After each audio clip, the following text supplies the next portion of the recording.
It's time now for Scoop, our weekly conversation on international media and the political and economic headwinds confronting the industry. We look at who shapes the narrative, explore journalistic ethics, and ask the reporters the difficult questions. With trust in the press at a nadir, it's a critical eye on a critical profession.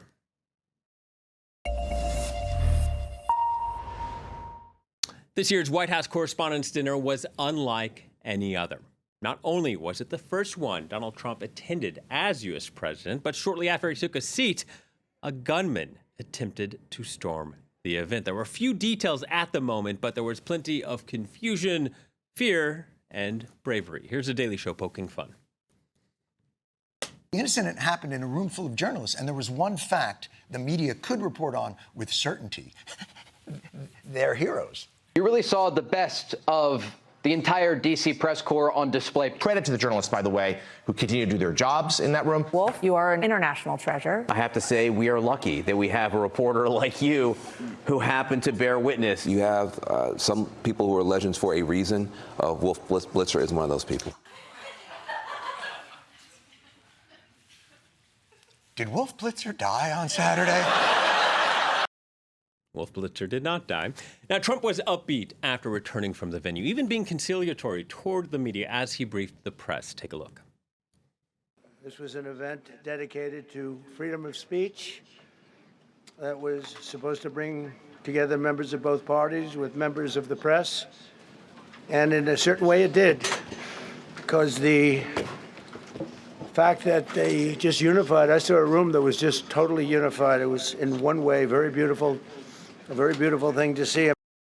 The bonhomie of celebrating free speech, though, was short-lived. Trump's interview with 60 Minutes the next day turned combative when Norah O'Donnell read part of the gunman's manifesto. This appears to be the third. And he also wrote this: I am no longer willing to permit a pedophile, rapist, and traitor to coat my hands with his crimes. What's your reaction to that? Well, I was waiting for you to read that because I knew you would, because you're horrible people. Horrible people. Yeah, he did write that. I'm not a rapist. I didn't rape anybody. Do you think he was referring to you? Excuse me. I'm not a pedophile. You read that crap from some sick person. And all this as a debate was raging online among both right-wing and left-wing influencers over the authenticity of the attack. Numerous media even ran stories about staged conspiracy theories. And rightly or wrongly, Norah O'Donnell felt obliged to ask Trump about it. I hesitate to ask you about this, but as you know, these conspiracy theories out there on the left and the right, that the event was staged or that it didn't happen. Last night didn't happen? That it was because it was your first time there, or that Butler didn't happen. These conspiracy theories that are gaining traction on the internet. And October 7th didn't happen, and World War II didn't happen, and the Holocaust didn't happen, and many things didn't happen. Yeah, no, I hear it. I don't know. I think they're more sick than they are con people, but there's a lot of con in it, too. And for many people, that 60 Minutes interview revealed that Trump was not going to hold the press in higher regard. Here's CNN's chief media analyst, Brian Stelter. You know, I'll go out on a limb here and say I don't think anything's really going to change about the dynamic between the president and the press. Just tonight in this interview, he called CBS anchor Norah O'Donnell a disgrace and said she was terrible for asking perfectly fair questions. This president wants attention, but he does not want accountability. Journalists are going to keep providing accountability in every way. For example, Trump today promoting his ballroom plan. Journalists are going to keep scrutinizing that, keep asking questions about that. So the dynamic's not going to change, nor should it. It is a good thing to have that dynamic, that back and forth, that push and pull. That's how it should work, and I don't see that changing as a result of this. Well, let's bring in our guest. David Gilbert is a reporter at Wired covering disinformation and online extremism. Hello to you, David. Thank you for speaking to Scoop. First of all, what were your broader observations of media coverage of the shooting? Yeah, it was very interesting in how very quickly, I think, the idea that it was staged or some of the inconsistencies or strange coincidences that happened at the time were reported on not only by fringe figures, but by some people within the mainstream media, giving credibility to conspiracy theories that just don't have any evidence to back them up. So it was a little disturbing to see how quickly some people gave credibility to those conspiracy theories and amplified them either in publications themselves or on their own social media accounts. Yeah, one of your recent pieces were showing it on screen. It looked at how the word staged exploded on social media following that attack. When you're writing this piece, what sort of rabbit holes did you go down, and what did you discover? I suppose the amazing thing was I didn't really have to go down any rabbit holes this time. Typically with conspiracy theories like these, I'm on fringe websites or message boards where people are kind of discussing these things and drawing wild, connections between things. In this case, you opened X or you even opened Blue Sky, and you just saw these claims being made front and center. People were claiming that Caroline Levitt, there will be shots fired this evening, where she was referring to Trump's speech, was a clue that she was in on the plan to stage this event. There was a reference to Fox News host call dropping while she was discussing something similar. It was amazing how quickly people were willing to kind of forget their judgment or critical thinking and jump on conspiracy theories that didn't really, when you looked at them, have any basis in fact whatsoever. Yeah, David, you're not a psychologist, but I'm curious as to why you think that is. I mean, there's a lot of ground between having unanswered questions and believing a conspiracy theory, but it seems in today's day and age, people are more willing to make that leap almost immediately. So mainstream media might not be covering that theory, but online you can find it everywhere. Why do you think people are so willing to believe that? Because it provides answers to questions that they don't want to really face up to. That's the key for a lot of, if you go back to conspiracy theories, for example, like QAnon, that provided people with a very quick answer to some complex issues around the world. In relation to COVID, we saw when the lockdowns were happening, people were confused. There were no immediate answers because scientists didn't really know what was happening immediately, but conspiracy theorists were able to answer a question very quickly. So when you see an incident like this where you don't think it should have happened, a man should have been able to get that close, although he didn't get really close to the president, it shouldn't really be allowed to happen.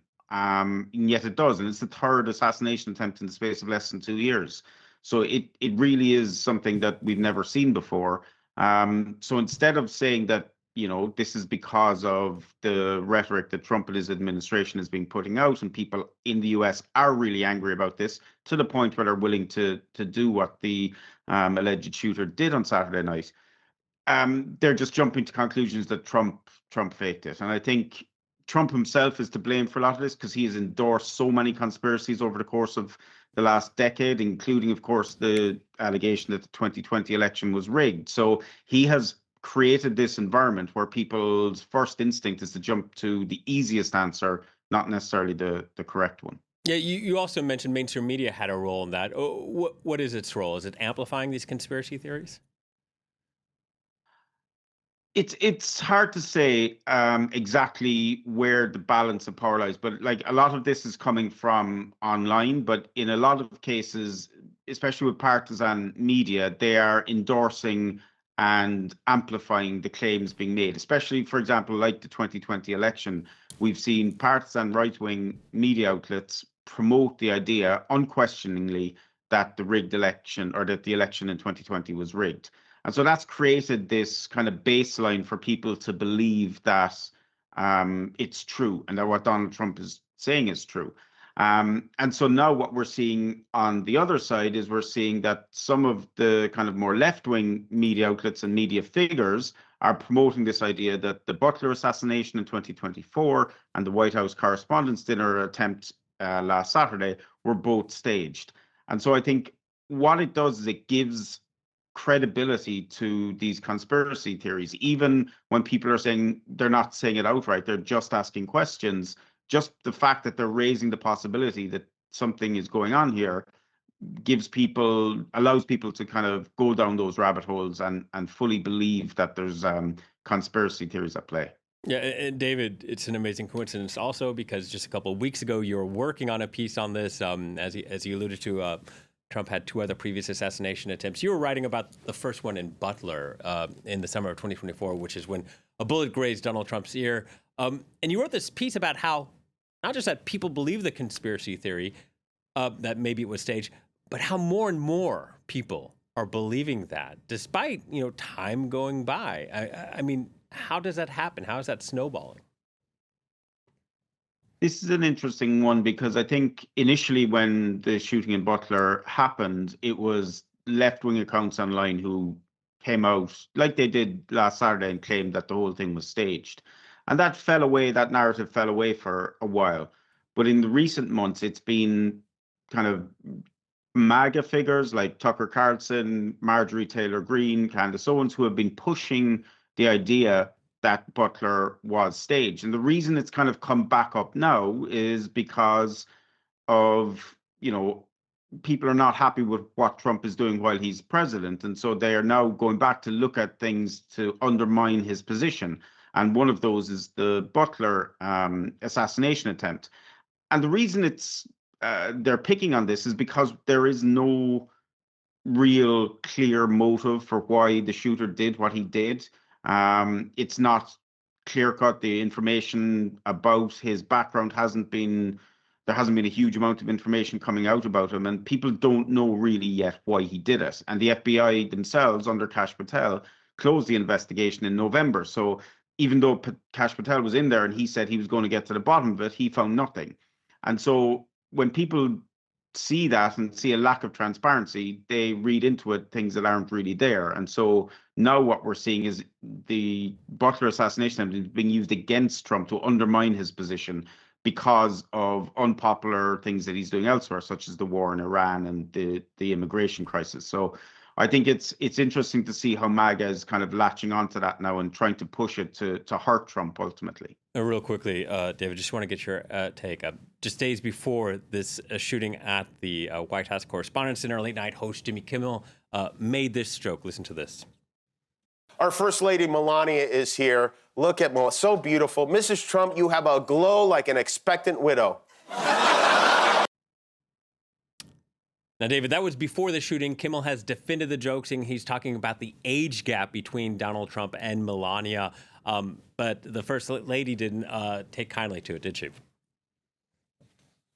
No, she didn't. And I think, whether you think the joke is funny or not is subjective. But there's a very strong freedom of speech law in the US that protects this type of thing. And the idea that the Melania can get upset about something, and now the FCC is looking into ABC's licenses and broadcasting licenses is just incredible. And it shows how petty and how vindictive the Trump administration and the Trump family is when it comes to personal slights against them. They seem to have the thinnest of skins. They're unable to take any criticism, even when it's, comes in the form of a joke by a late night comedian. So I think it's petty, but it's also really worrying because the FCC does have potential, can take potential action against Kimmel and the ABC. And if it does follow through on that, then